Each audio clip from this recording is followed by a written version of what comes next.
Okay, Shavua Tov, everyone. Thank you for being with us this morning.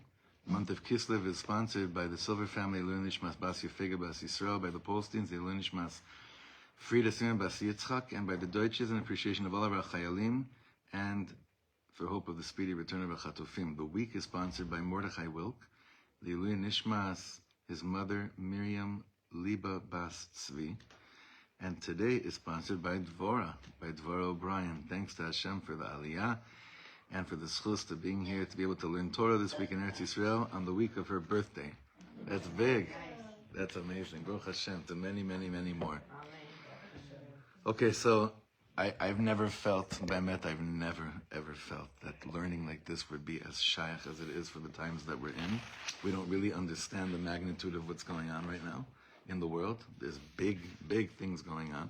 There always are, but Be'emet, just wild things going on right now. And someone came up to me right before, in the middle of davening, and said to me, you know, Rav Shlomo just paskin that you don't say Tachanun today, because the regime of Assad has officially fallen.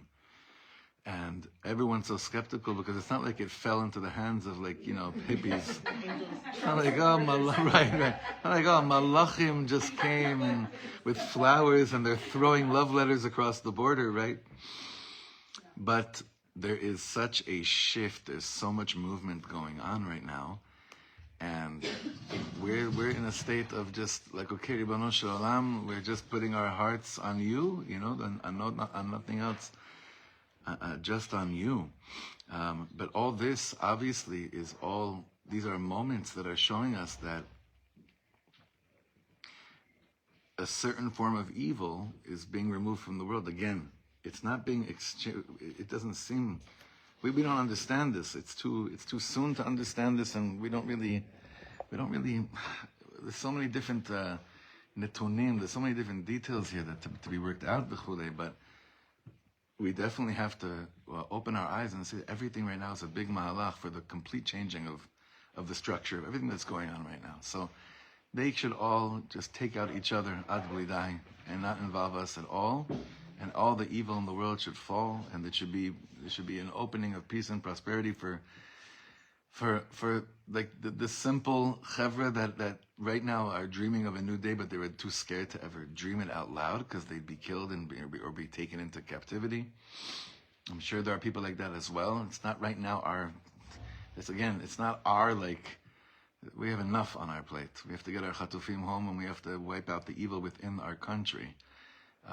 But there's just such a shift. There's so much changes going on, and our inyan right now is to hold on tight and to keep on davening. Not just that nice good things continue to happen, but that the whole thing gets shifted over to a world that's ready to mekabel pnei Mashiach tzidkeinu. Not to go small, mamish, go big with the vision and with the davening, to go big, to think big as possible. We have no right to do anything else. We mamish have to go that whole direction. And therefore, it's like a very, very special time. It's mamash, it's just very, very special. There's something in the air, and it's happening all around us. One of the very, very special things about this is that if you want to understand the mahalach of what things that are going on right now, just look at Rav Kook's Orot HaMilchama. And Rav Kook in Orot HaMilchama, this is a piece that Rav Shmuel put out this morning, speaks about when there's a voice of war in the world, there is some kind of an nitzotz of Mashiach that's coming up through the war. These are Torahs we were saying the first week of October 7th. And now we see that this is spreading. So it should spread there. It should spread to, not Khalila, people should be killed. That's not the Inyan. The Inyan is that Rishut, is that evil is removed from the world so that the world could be more cleaner and ready for Mashiach tzidkeinu. That's the whole hope. That's our whole hope. That's our vision. Now, the question that we're going to be dealing with today is a very obvious one that I'm sure you've thought of before, and that is, like you see in front of you, Dafka Anachnu. Why us? What is it about us, our dor, our generation, that should be the ones that are worthy of these thousands of years of dreams to come into fruition? Lama Anachnu? Why us? And when you stop to think about comparing ourselves to previous generations, one can really get into a very depressing state of being. You could say, listen, why us right now? There were times where we had such holy, righteous people and people that we look up to, and if they weren't able to pull it off, then who are we? Look at us today. Even within the beauty that we have amongst the Am, there's also such a choshech within the spiritual realm of the nation, and there's such a when we start comparing generations, it's never really a good thing, because what do we know what was happening amongst the simple chavra back 300 years ago, 500 years ago? We don't really understand that either. But it's definitely a very valid shaila. It's definitely a very valid question. Lama anachnu? Dafka anachnu? Why us? Specifically us. So we're going to see a few different answers to that question. Why dafka us? And one of the questions, had we learned this Torah 2 years ago, we wouldn't really feel that connected to it. But I think that it is the key, it is the answer to the question, why dafka us in our generation? It's shayach to say on us, it's going to happen in our time. Okay, so let's go inside. Dafka anachnu, the bottom of page 93. תפיסת היהדות אומרת שהדורות יורדים והולכים. We have this concept that's called ירידת הדורות, the downfall of generations. היה דור האבות, דור נעלה ביותר, אברהם, יצחק, יעקב, we're in the parashiyas of this right now. אחר כך בא דור המדבר, then the generation of the desert, שהוא במדרגה נמוכה יותר, that's a lower generation, אך עדיין הוא מכונה דור דעה. But it's still considered to be a door that had a cup, that had das. אחר כך הייתה תקופת הנביאים שנסתיימה לקראת החורבן. After that we had the era of prophecy, of prophets, which ended around the time of the destruction of the second Beis HaMikdash. אחריו היו התנאים, the Mishnah, שסמכותם עולה על זו של האמוראים שבאו אחריהם. They are higher than the Amoraim that came after them. אחר כך היו הגאונים, הראשונים, האחרונים, ואחרי האחרונים, we have all these different תקופות where we have these people that they're referred to as גאונים, ראשונים, אחרונים. וכל דבר נחשב כעומד במדרגה נמוכה משל קודמו. And when you look at how it unfolds, it looks like every level is like lower and lower. Every generation seems to be coming down lower and lower than the previous one. כל דור נחשב כעומד במדרגה נמוכה משל קודמו. הפי הכלל הזה עולה שהדור שלנו, דור של עקבתא דמשיחא, הוא הדור התחתון ביותר. Well, based on this, the generation of the foothills of Mashiach seems to be the lowest generation out of all of them. Stam, just wanted to see where you're holding, what you're feeling, what you're thinking. What would you say about that? Are we the lowest generation? It's not a trick question. I really want to know what you think. Yes, hopefully. Huh? Yes, hopefully. Okay. Meaning like, because it can't get any worse? It can't get any lower? The lowest generation. That's why I think Mashiach has to come now, because we have so much goshness in this generation, so much bad, and like there's like, what I learned, I mean, also like, we have like so much technology and all this bad stuff that if it doesn't come, and all this bad stuff going on, if it doesn't come, then how are we going to continue? I think that things come at something very high. When it does fall, it falls very low. Mm-hmm. Mm-hmm. I think you're doing fine, but When they're you're at on the a 49th wall- level, and then look where they came to. So if we, so if we are, B'ezras Hashem, the lowest level right now, then we're going to have a big jump Aliyah. up. I also think that our If it falls, vessel, it rise back up. Yeah, darling.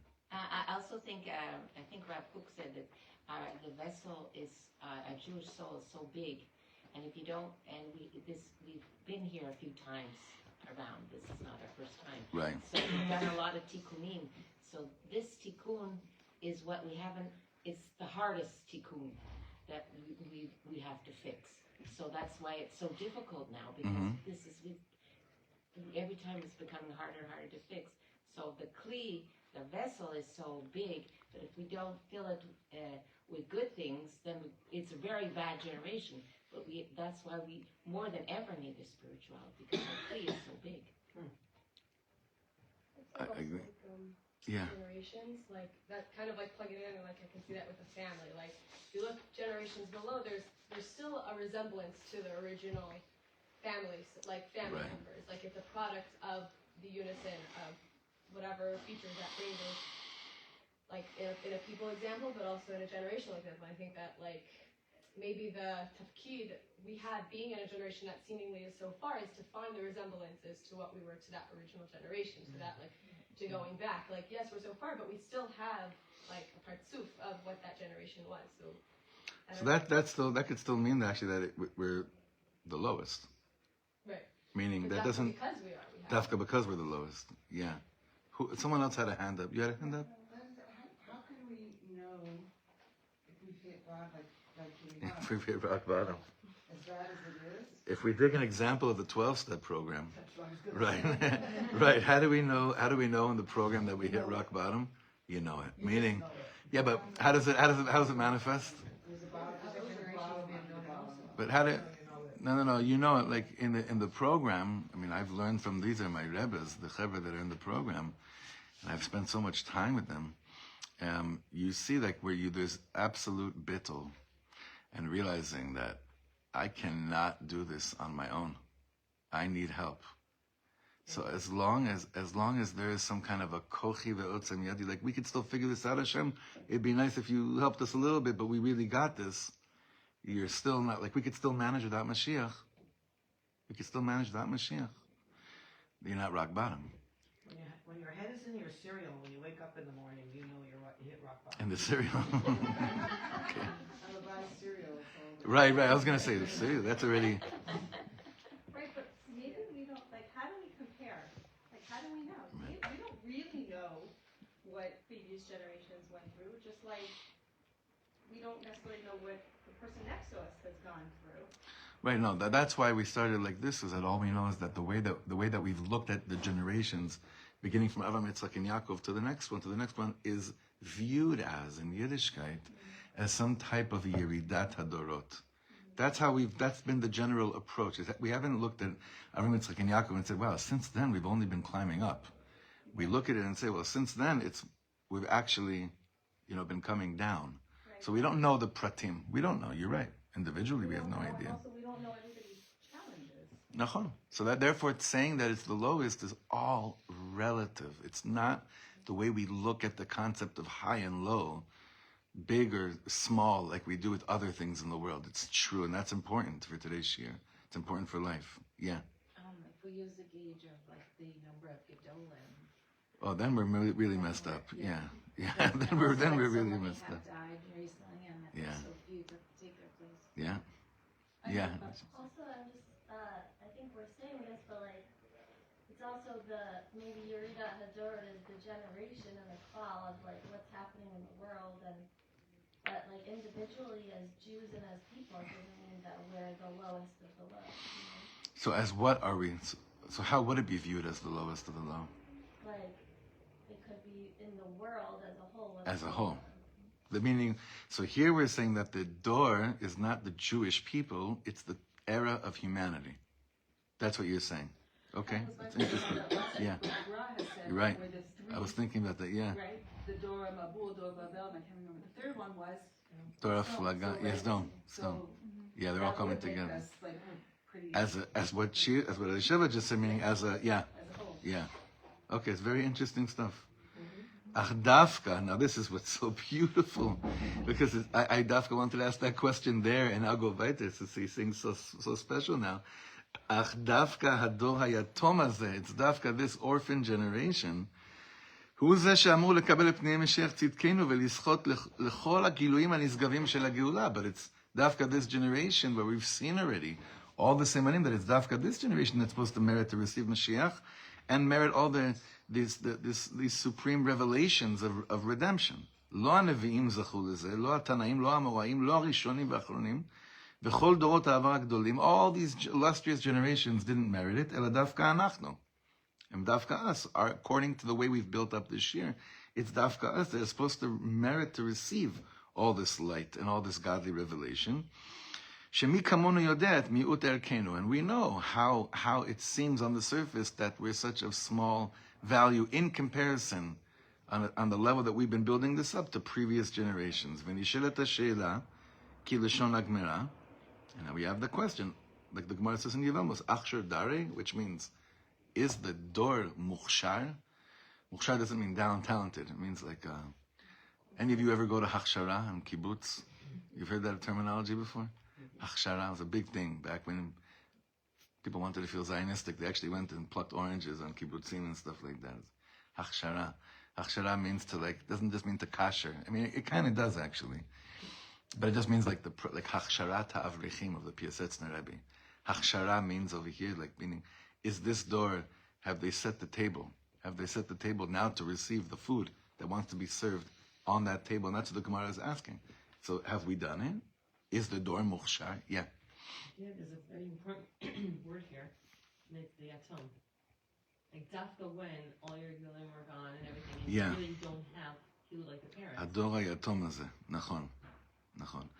I forget in whose levaya it was. There was one levaya of one of the last Gdolim, maybe it was Rav Moshe Feinstein's levaya, where there was an extra sense of real pain and darkness amongst the not just the yeshiva world Jewry. Rav Moshe was everyone. And people were trying to understand why was there such a sense of grief more than ever. And it's because after previous Gdolim died, so you knew you had a Reb Moshe, or you had a Reb Aaron, or you had someone. So Reb Moshe passes away, I think it was the mid-80s, right? Does anyone remember when he passed away? Was it the mid-80s, I think? Then Mashiach, and then the Rebbe passes away in 1994. It's a Dori Atom. Rav Soloveitchik passes away in 1991, I think. So there was no sense of, but he's there, but as painful as it is, but there's so it's very good what you're saying. On that level, we are a Dori Atom. We're not privileged to live in an era of Gdolim the way that Gdolim used to be. Mashkacha. There's no one's ever going to come and become a Reb Moshe Feinstein. There'll never be another Rav Soloveitchik, and there'll never, ever, ever be another Rebbe. Like Reb Shlomo's famous hesped for the Rebbe when he walks off the stage on the Shloshim and he says, the saddest thing about Gimel Tammuz was that everyone knows there was never a Rebbe like the Rebbe, and everyone knows there never, ever will be a Rebbe like the Rebbe. On that level, it's a Dor Yatom. So that may mean, and this is what I wanted to take us to today, is that we have to start looking at our situation not as Nebuch Dor Yatom, but we're supposed to look at it from a different angle as to what we have. Because if we're going to look at what we have in comparison to what we had, Lotov, not good. We have to look at this generation in a different manner in terms of that child of, well, so what do we have here? And not in comparison to previous generations. Because what we have here is something that never was as well. And that's what we're going to be learning today. Al kitfei agdolim, on the shoulders of giants. So l'she'ela zot, to this question of what the Gemara said, is the generation ready? Nitnu kama tshuvot. We have a few answers. Nanas al gabe anak. Nanas, you know what nanas means? A dwarf, like a midget, on top of a giant. Mashal lema davar domeh. Lenanas ha'ochev al ktefav shel anak, like a dwarf that's riding the shoulders of a giant. Omnam hu nanas, yes, he is, and a dwarf. Aval yeshivato al gabe ha'anak ma'nika lo yecholet litzpot lemirchak rav af yoter min ha'anak atzmo. But when you're a dwarf on the shoulders of a giant, you know what your field of vision is? Even greater than the giant himself. Kach gam hador shelanu, so too is our generation. Omnam hu dor nachut ve'aluv. It's true, we're like dwarfs in this type of comparison. This is one way of looking at it. Aval me'achar shu ba la'achar hadorot ha'anakim shekadmu lo, but since it comes after the giant generations before us, v'hu nochel et kol tovatam ve'avodatam, and I'm drinking from the fountain of emunah, of Torah, of love, of kedusha, of tahara, of simcha, of previous generations. Yes, I'm a dwarf, but guess what? Not only am I able to receive from the giant, I'm actually standing on the giant's shoulders, so my field of vision is even bigger than the giant himself. I know it sounds very chutzpahdik to say such a word. And there'd be Batei Medrash that would read such a paragraph, and it'd be another reason why they hate Lubavitch, or why they hate, why they can't stand this stuff, because how could you say such a chutzpahdik comment that a dwarf can see larger than than the giant. Well, just literally, that's, when you have the visual, it's not rocket science to understand how that works. Nachon? Everyone's following so far? It's not rockets. That's just a practical imagery that we have in front of us. Nachon? That's what we're working with. הרי בכוחם הוא יוכל להתרומם לדרגה גבוהה אף יותר מזה משלהם. With their koach, they could even ascend to higher places than they did as well. Now, if you look at the footnote here, it's a footnote based. This last paragraph was not necessarily this author's idea, but he's saying this is from a Yitvadut of the Lubavitcher Rebbe in Tafshin Membet. In 1982, the Rebbe was speaking like this. That's very important. Dwarfs amongst shoulders of giants. This is real. This is a real entity. This is a real story. This is what's unfolding before our eyes. The only question is, do you believe that you could actually, do you believe this? And the Rebbe is saying, you must believe it. This is exactly the picture of our generation. Hatova mitztaber. Now this is another answer. Mitztaber means accumulative. The good, the accumulation of all the good. Kechol she'adorot mitkadmim, as the generations are going more and more and more. Midat hatov ba'olam mitztaberet ugdela. The accumulation, that the midah of good is accumulating and becoming greater and greater in the world. You may be thinking, are you crazy? The midah of good is becoming greater in the world? Look at the midah of sheker that's accumulating in the world. Look at the midah of hate, of war, of pain, of sorrow, and all of these things. But when you're doing it, when you're just thinking about yourself and your own generation, maybe you're right. But we got goods. Our bags have been open. We've been filling the bag with a lot of good for a long, long time. And now the accumulation of good that's going into our bag, into our kisim, into our pockets is like never before. This is the difference between good and bad. Bad is an illusion. It's not a real entity. And after a sinner received his punishment, that reality of bad ceases to exist, meaning, do you believe in tshuva? Like, do you actually believe in tshuva or not? If you believe in tshuva, it means that when you've gone through what you've gone through and you've gotten punished or you've asked for mechila, that's a real thing. And then what happens to that entity of bad which caused you to fall and go into spiritual darkness? It's gone. The problem with our door is that we don't really believe in tshuva. We don't really, really believe in it. And we're going to see that that's a key factor in preparing Hachsharat Ador for Mashiach. You must believe in tshuva. This is a heavy one. It's a deep one. It's deeply rooted in so many different areas in our lives, subconsciously. Mamish subconsciously, like really believe. Because if I really believed in tshuva, that means that I believe that bad, that I may have been part of bringing to the world, is gone, ne'elam. And then all I'm left with is tuv. Not, the difference between tov and tuv is? It's a world of a difference. Tov means good. Tuv means goodness. Now, I know it doesn't sound like it's such a big difference, but think about it for a second. Good, something's good. I'm good. Or I'm tuv is like the shosh. And I started thinking about this, like, like the typical yeshivish way of getting off the phone with someone? Kol tuv. Yeah. You ever noticed that? And someone said it to me on the phone last week, because with my hippies, it's always peace, brother. That's how the peace and love, like peace, love, and breast love. That's what a lot of us say. Peace, love, and breast love. That's been quite a common one amongst my chevra. So I have the chevra, peace and love, brother, and the kol tuv. I don't think they're even realizing they're saying it. This became a nice yeshivish way of ending conversations. Kol tuv, kol tuv. Tuv. Tuv is like the essence of who you are. Kol tuv, all the goodness that exists in the world should show up in your doorstep, and you should identify with it, because that's who we really are. Believing in tshuva is a really big thing. When you believe in tshuva, you believe that the accumulation of good, of tuv, is mitztaber, it's coming together, and that's what we're with. And Am Yisrael has been really busy in the parasha of tshuva this last year, it's amazing.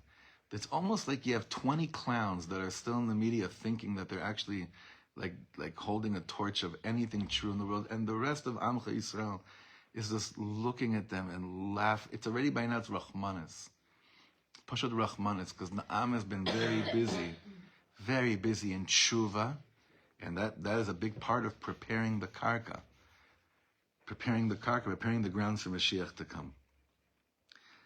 So again, I wanted to say, like in the second line over here, Shekin zeh evdel ben hatov l'ra. This is the difference between bad and good. Hara eineno metziut amitit. Bad is not a real entity. Why? Because la'achar she'achotek kibel et onsho, after the sinner received his punishment and this tshuva that was done, lo nisheret metziut hara. The reality of ra is not left. Hatov keneged zot, but goodness, hu nitzchi, is eternal. Though mitztaber midor ledor, it accumulates generation after generation.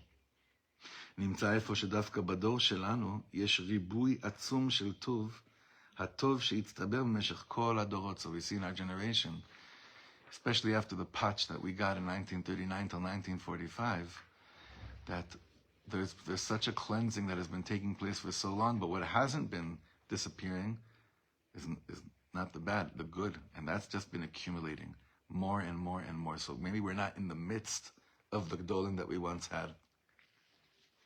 And maybe we're not experiencing a clean spiritual life like once upon a time. But all the good that came out of all the avoda of so many years, and our grandparents and great-grandparents and great-great-grandparents, zakol mitztaber, it's all accumulating and going into our sack. Now the third answer he's going to give over here. Nisharu ha-melachot ha-pshutot, the next page. L'chol dor nitan tafkid miyuchad. Every generation has a specific job. על הדורות הראשונים הוטלו משימות כבדות ומורכבות. On the first generations, there were very heavy and complicated jobs, tasks. Therefore, ולכן גם ניתנו להם כוחות גדולים, and that's why they were so strong, because they had real deep and complicated tasks to do in their time. בכוחם זה הם הורידו קדושה עצומה לעולם. Through that koyach, they brought down tremendous holiness to the world, ועשו את עיקר העבודה של בירור חשכת הגלות. And they were able to do the ikar avoda of clarifying and removing darkness from galus. Ulam, wow, this is blowing me away. You'll realize in a second why this is blowing me away right now. Ulam לאחר כל העבודה הגדולה הזאת, but after all this holy job, the holy work, נשארו פחים קטנים. Why is that so emotional right now? Even more so. Vayishlach. We're starting today. Parashat Vayishlach. I love when this happens. It's not planned like this. This is a Sefer Mashiach, and it's Parashat Vayishlach. How it happens to be Parashat Vayishlach. But I always see like Hashem saying, like, a wink and saying, Vaiter. I got you, you know? I love it. What's the avodah that's left? Pachim ktanim. What's a pach? A jar, right? Like small jars, small utensils. Yaakov Avinu goes back that fateful night to come and bring back pachim ktanim. Chassidus goes crazy on this. Chassidus goes nuts on this inyan of pachim ktanim. Yaakov Avinu going to bring back these pachim ktanim. You think that's what's left in this door? Pachim ktanim dvarim pshutim. Simple things. Kmo siluk psolet habinyan la'achar shenigmera bniyato. I wouldn't tell this to people going through renovation, but because this feels like the most hated job in the world, which is after you've gone through a renovation, you can sweep your floors 20 times a day and it does nothing. It takes 6 months. Nothing. You can do it 20 times an hour. But really, be'emet, in comparison to demolition and reconstruction and rebuilding, it's pachim ktanim. Again, don't say this to someone when they're in the B'shas Tzaram of the sweeping. We know it very well, and our neighbors are going through this now. It's not a fun thing at hand, but in the bigger picture, in comparison to what the big job, the work that's been done, it is. U'leshem kach, and if that's the case, that the avoda over here now is pachim ktanim, ein tzorech be'anakei ruach, you don't need the massive masterminds, the huge rebbes. Dai b'anashim pshutim kamono. It's enough to have simple chaver like us. Kasher ador hanachut shelanu yisayem et ha'avoda. When our lower generation will finish the work, yavo Mashiach. Mashiach will come. Lo b'zchutenu. It's not just going to be in our schut, ela b'zchut hadorot hagdolim shekidmunu. But this is the Torah from the Vorker Rebbe. But it's also in the merit, not also, here he's saying it's actually going to be in the merit of those that did the demolition and then the rebuilding. We're coming here, sweeping the floors, making sure that the dust goes away. That's what's left in our generation. Isn't that crazy that that's what's left in our generation? According to this, the way the Lubavitcher Rebbe brings up, like, what's left right now? Let's be real for it. I mean, hopefully we're always real, but let's even get more real right now. If I'd ask you right now, would you define the avoda of this door, pachim ktanim, or the demolition of a house? What would you liken it to? Demolition, right? Anybody else? Anyone else does anyone say it's pachim ktanim? I'll tell you why we probably don't, because it's almost impossible for us to compare ourselves to another generation that we didn't experience. So for us, in our reality, in our yesh, which means like our me, our I, our Alter Rebbe uses this lashon all the time, yeshut, our it's not perspective, but yesh is like, I don't want to, our ego, meaning our I, our experience, our I, what we've done, the chulei. This is, no one had it worse than us. No one had it harder than us. I think it depends how old you are. So exactly, because, but that's exactly what I'm saying. Because if you have gone through more in life, the perspective changes. Yes. Now, if you actually are one of these neshamas that I wouldn't put it past some of you, that actually remember what you did here last time around, and what life was like last time around, last Gilgul around, you probably would say it actually is pachim ktanim in comparison to what previous generations did. Now, I'll tell you the truth, it doesn't really help us, because what you're feeling is what you're feeling. Like, I hate when people come to a shiva house and they say stuff like, wow, this is a son of avalnu et paon avol gam et ze, or, we've been through this 6 million, we're going to get through this too. It's like the shtuyot people say in shiva homes, but that's just whatever. That's a limited perspective. It's just mochin dekatnut. It's contracted mindset. It's contracted consciousness. In the pnimius of it, your churban is the worst churban that ever happened in the world, and that's true.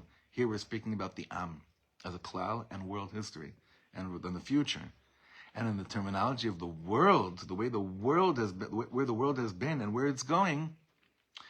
The avoda of pachim ktanim is what's left. It doesn't mean we have it easier than any other generation. It means the avodah of this generation is different than previous generations. Therefore, who do you need to sweep the floors? A little drop of oil from the candle. This is Hanukkah. It's exactly it. Like, what do you need? How much do you need? And you don't bring in, I saw this, the chaver that come and tear down the walls and that start to reconstruct and tile and all those things. Those are not the chaver that are sweeping at the end of the gig. Sorry? The nanasim, bidiyuk. No. But I think it goes with what Dahlia said too. What said about our kli. Yes. And each Yes. ton is filling that kli. 100%. That's very important. But I don't think it's as important as the next piece. Because this is something that I told you in the beginning of Shir. Had we learned the next piece a few years ago, I don't know if we'd really feel connected to it the way we do now. Because to me, this is the real answer that we're all longing for. Meaning we had nice answers here. A lot of nice stuff. It takes a lot of hard work to believe in what we just said. Let's face it. It takes a lot of hard work to believe in it. But now we're going into the world that we've actually been experiencing and seeing on a daily basis. דור של מסירות נפש. הסבר בכיוון אחר רואה יתרון ומעלה בדור שלנו דווקא, but then a completely different way of looking at it sees an advantage of our generation from a different כיוון.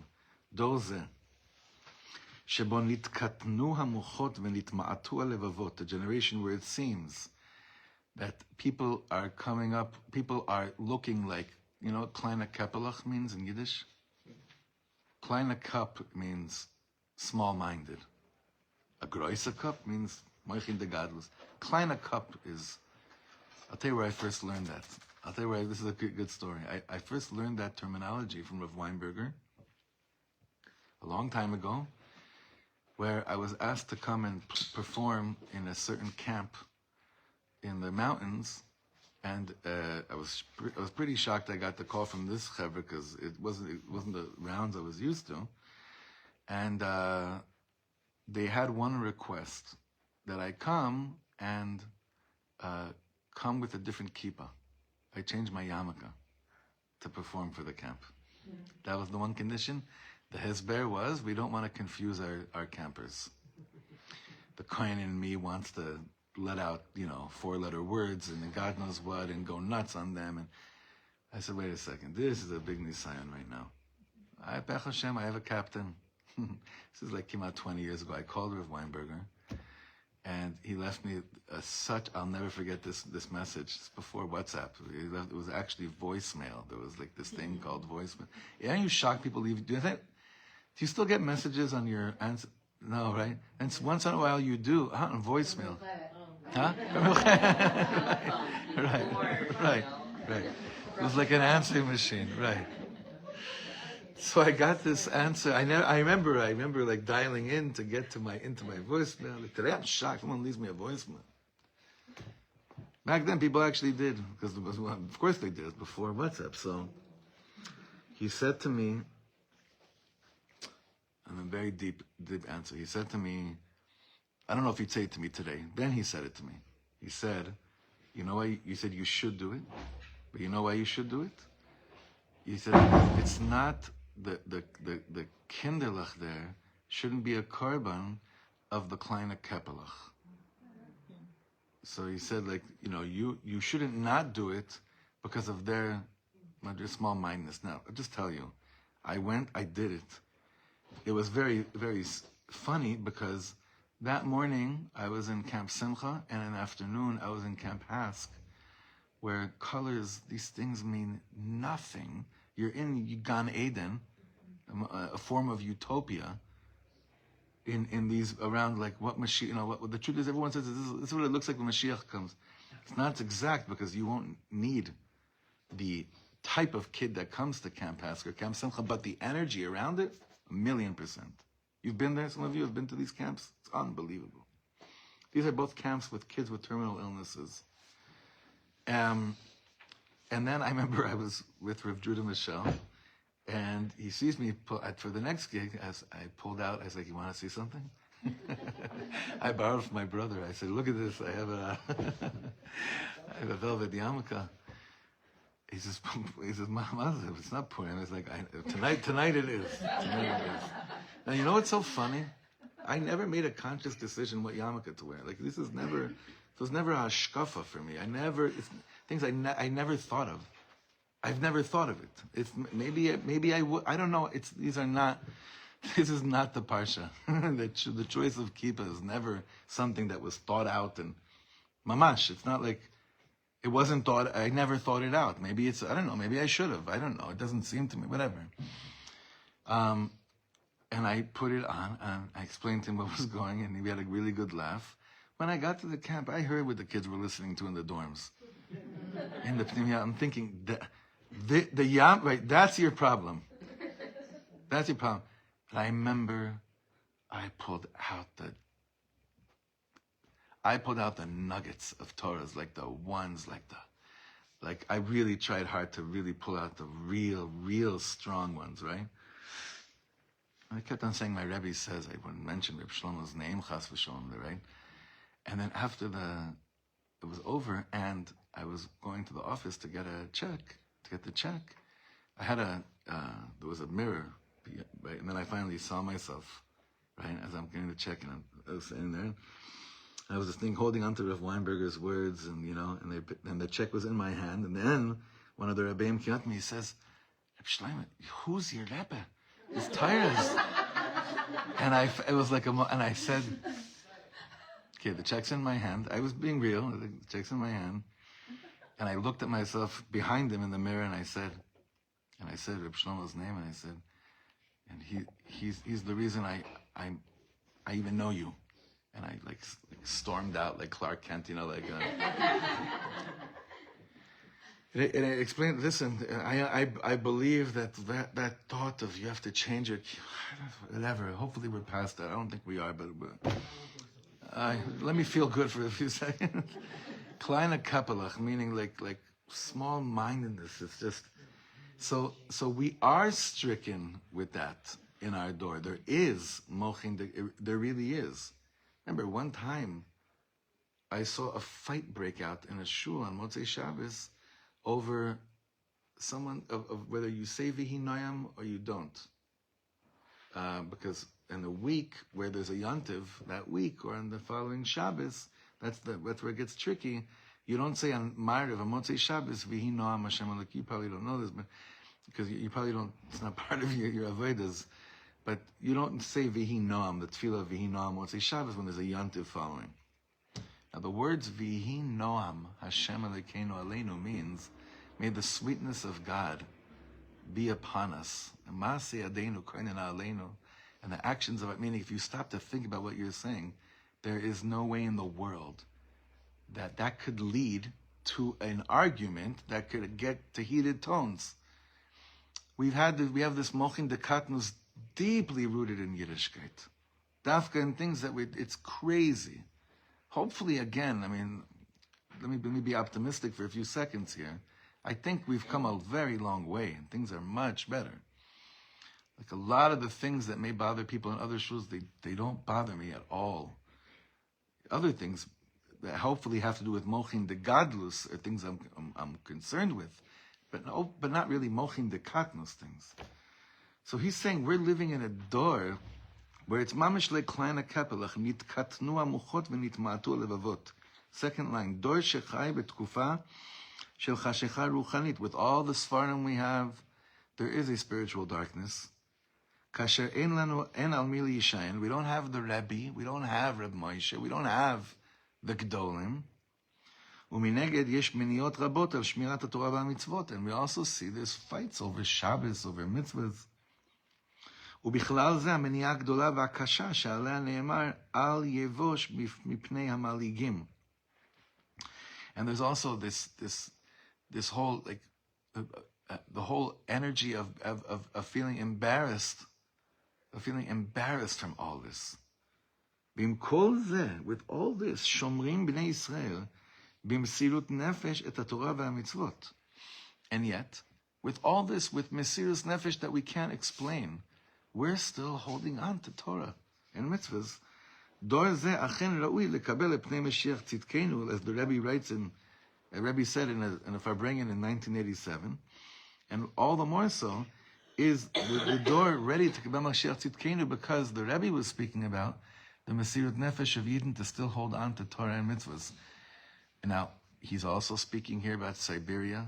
He's speaking here about places that it was much more difficult to keep Torah and mitzvahs. But I also want to say that even for us right now, you may feel it's not mesirus nefesh because you're born into it or it's given, b'chule. It's also mesirus nefesh. You just don't realize it. But I want to add a whole other realm that's not in this sefer, obviously. You thought he was going to go here? We have to learn also, we have to add our own Torahs in here as well. Did you ever dream in your wildest dreams that in your lifetime you would witness such mesirus nefesh from our chayalim, like we're seeing in our lifetime? These were stories that had to do with 1948. Chevra, the stories of 2023, 24, and 20, hopefully not 25, they put 48 to shame. I'm sorry to say such words, but it's true. We're still in it, so we have no hasaga. We don't understand this at all. What generation we're in of mesirus nefesh? What does it mean that a 19-year-old kid, is thrown into Gaza for months, pulled out of there, thrown into Lebanon, comes back down from Lebanon, and on Shabbos is thrown back to Syria? Do you understand what this is? I don't understand. There's a few boys in our shul that this happened to them on Shabbos. I don't understand what this is. I had a mother show up at my door at 7 a.m. this Shabbos morning. The Shaila, My son, who was in Gaza and then was in Lebanon, now this morning gets a call. He has to go to Syria. The shaila was, can I drive him? And if I can drive him, can I? Because the bus that they're being prepared to go up to Syria is in Beersheba. That was his unit. So the shaila was, can I go and take him to Beersheba and then come back and then drive back? Now, because I had no idea, like, it took me by total surprise that there was, unless you had a kid in the army, you probably, or until you came to shul, you didn't know there was anything going on up there. And it was a very hard, the answer was she can't come back. You could drive them, but it's not clear if you can come back. It's mamash stuff. It's it's not like doctors and this. It's very different. Also, when you don't even understand if it's really a state of war or not, it's all balagan, whatever. It's all balagan. I think the kid ended up, whatever, the chayal can drive. He has to. Like, there's no shaila about that. The door of Mesirut Nefesh, did you ever dream you'd witness such Mesirut Nefesh in your life? So yes, the Mesirut Nefesh aspect of holding on to Torah and mitzvahs, 1,000,000%, just like the Rebbe said. But to add on to this answer to the question, how could it be dafka in our door that we're going to see Mashiach Tzidkenu? Because Mesirut Nefesh is a real game changer. It's a real thing. How many less limbs are there in Am Yisrael this year? Forget about bodies, like the whole Zach, Harugim. How many less limbs are there? Do you see the smiles on the faces of Chayalim that don't have limbs, but they gave it for Am Yisrael? I mean, your nephew's, I don't understand bichlal what he's mamish, like what he's taking, because it's beyond me. It's completely beyond me. And he's one of so many. You know Menachem Spitz, right? From the Moatzah, Menachem's grandson. And Rav Meidan. Rav Meidan's son, Elisha. There's two. And there's hundreds like them. Mesirut Nefesh is reaching levels that we've never in our lives tasted. Mesirut Nefesh is a real thing. It's a real game changer. That's a real thing that when we look at the question of, Tov, ha'im ze megia lanu o lo, are we deserving of it or not? You throw out all your calculations, all of them, and the Mesirut Nefesh comes in play, and it says like, this is beyond us. Mashu acher legamre. Yeah. I just want to mention, because you're on a topic, there's a soldier who was killed. Today's his Levaya, and he was injured in the summer. Right. He went back to war and came. He had a p'giyat rosh. Yes. He had a p'giyat rosh. Maze.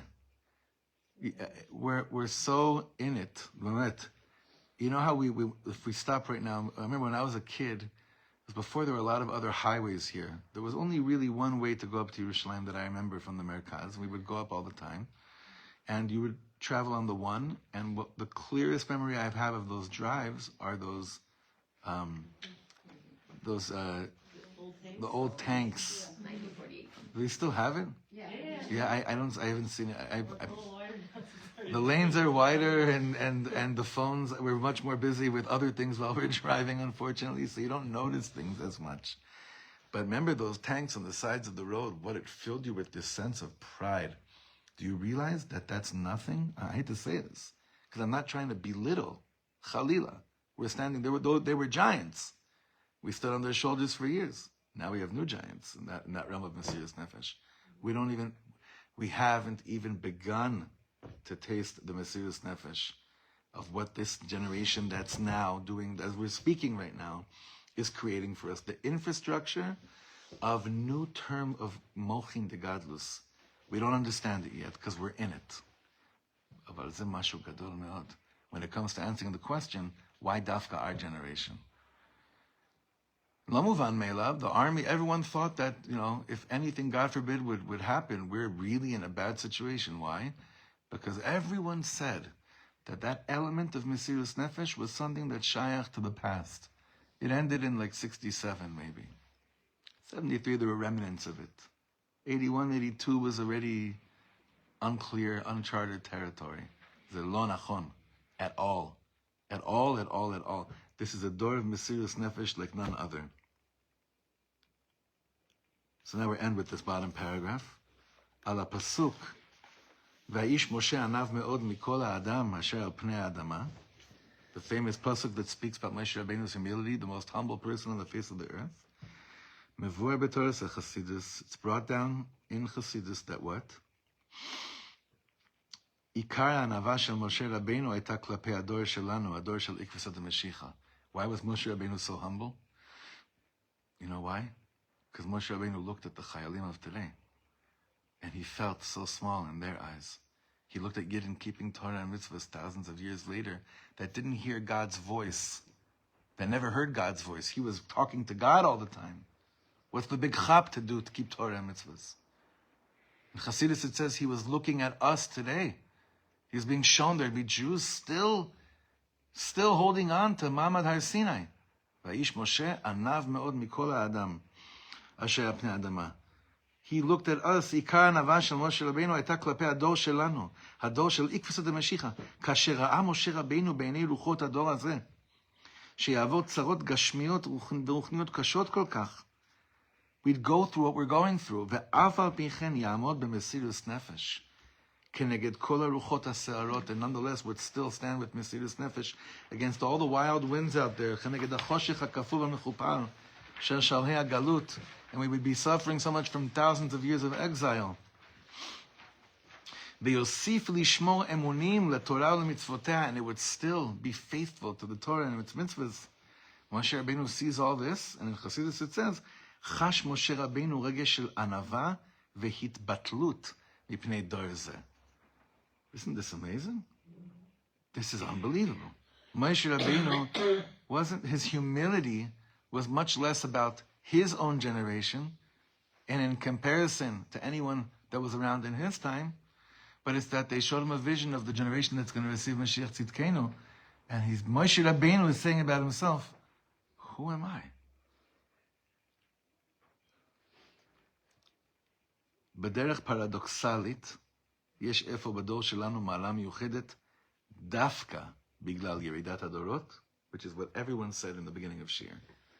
Paradoxically speaking, our generation has a maila that's special, dafka, because it's seemingly so low in comparison to direct contact with Hashem and asking Hashem. I'm learning Shmuel Bet now with a friend, and it's like every 2 seconds, it's like, oh, David HaMelech's not sure what to do. Vayishal David v'Hashem Elokav.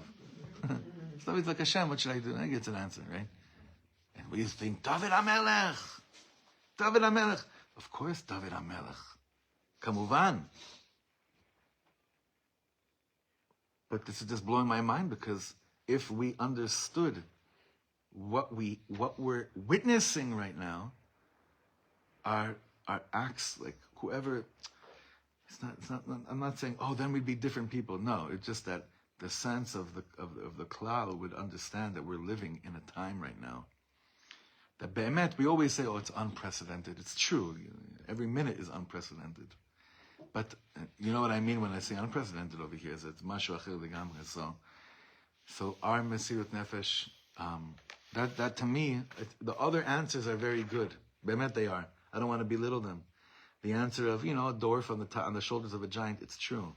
The answer of the accumulation of all the good of all the years is in our midst, and therefore this generation is prepared. And also, like what he said in the last of the first 3 answers, was that nisharu hamelachot hapshutot, pachim ktanim. Okay, this is all true. Like you take the sweepers to sweep the dust, you take the midgets, the dwarfs. It's all true. But I think that even if we didn't have any of those answers to answer the question, why dafka our dor, if you tell me a void like this, that Moshe Rabbeinu was humbled by this generation, case closed. I don't need anything. Don't need anything. And Be'ezrat Hashem, that's what I plan on holding on to this week. Okay. Shavua Tov, Besrat Tovot. There won't be shir this Thursday morning. We'll continue this next Sunday. Okay?